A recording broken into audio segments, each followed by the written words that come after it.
అందరికీ నమస్కారం. మనం ఈరోజు ఒక అద్భుతమైన 500 సంవత్సరాల పురాతనమైన మహాదేవుని ఆలయాన్ని అయితే దర్శించుకోబోదు. ఈ ప్రదేశం పేరు శ్రీ వాలీశ్వర కొండ. ఈ కొండ రామసముద్రంకు దగ్గరలో అయితే ఉంటుంది. మనం కొండ ఎక్కక ముందే కిందే అయితే భోజనాలు పెడుతున్నారు. ఎందుకంటే కొంతమంది తినకుండా వస్తారు కాబట్టి. సో అలాంటి భక్తుల కోసం ఇక్కడ అన్నదానం కూడా చేస్తున్నారు.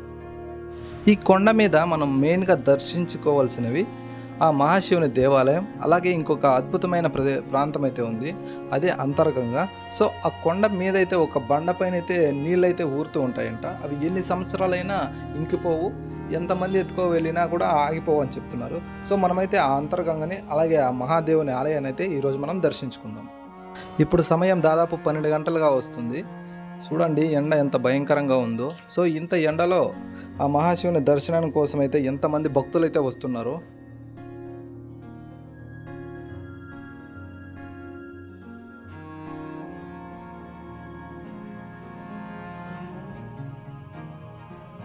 ఈ కొండ ఎక్కడానికి మెట్ల మార్గం కూడా సరిగ్గా లేదు. చూడండి బండ మీద ఎక్కాల్సి ఉంటుంది. అలాగే చూడండి ఇక్కడ రోడ్డు కూడా లేదు, అంతా రాళ్లపైన అయితే నడుచుకుంటూ వెళ్తున్నాము.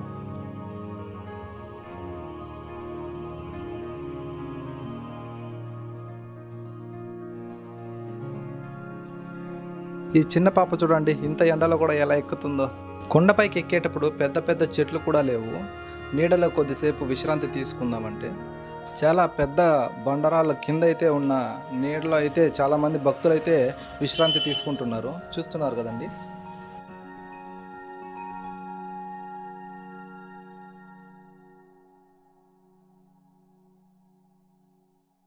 కొత్తగా అయితే ఇప్పుడు బండ్లు గన పైకి ఎక్కడం కోసం అయితే రోడ్డు మార్గాన్ని అయితే ఏర్పాటు చేస్తున్నారు. కొండ మీద ఉన్న ఆలయం దగ్గరికి కావలసిన వస్తువులను అలాగే పూజా సామాగ్రిని తీసుకెళ్లడం కోసం ఇలా ట్రాక్టర్లను అయితే ఉపయోగిస్తున్నారు. మనం ఇప్పుడు దాదాపు పైకి అయితే వచ్చేసాము. చూస్తున్నారు కదా, ఇక్కడ ఒక కోనేరు అయితే ఉంది. సో ఇందులో కొన్ని నీళ్ళు అయితే ఉన్నాయి.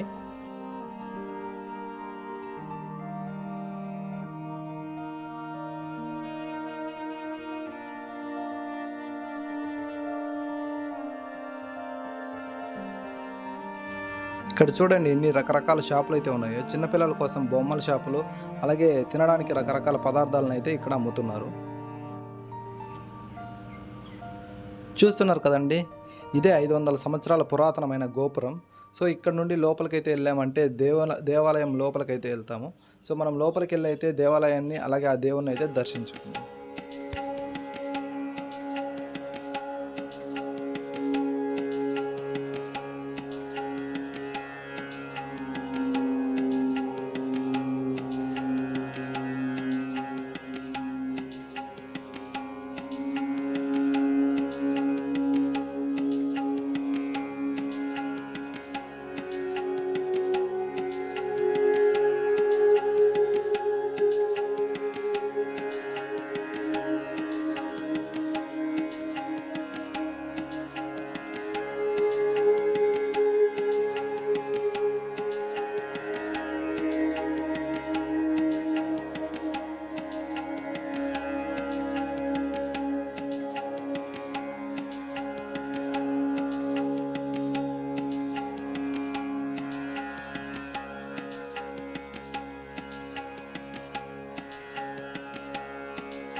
గుడికి వెనక వైపున అయితే ఒక అద్భుతమైన వ్యూ పాయింట్ అయితే ఉంది. అక్కడ నుండి చూసారంటే ప్రకృతి చాలా అద్భుతంగా కనిపిస్తుంది. తప్పకుండా చూడండి మీరు వచ్చినప్పుడు. ఆ మహాశివుని దర్శించుకున్న తర్వాత నేను మీకు చెప్పాను కదండి, మరొక అద్భుతమైన ప్రదేశం అయితే ఉంది అంతర్గంగా అని చెప్పి. సో ఇప్పుడు మనమైతే అక్కడికి వెళ్ళి ఆ అంతర్గంగా ప్రదేశాన్ని అయితే చూద్దాం ఫ్రెండ్స్. సో అంతర్గంగా అంటే ఒక బండ పైన నీళ్లు ఊరడం అంటే ఒక అద్భుతమైన విషయం అని చెప్పచ్చు. సో ఇక్కడ భక్తులు నమ్మేది ఏంటంటే ఎన్ని సంవత్సరాలైనా ఆ అంతర్గంగా ఇంకిపోదంట. ఎంతమంది నీళ్లు తీసుకెళ్ళినా కూడా అవి ఊరుతూనే ఉంటాయంట.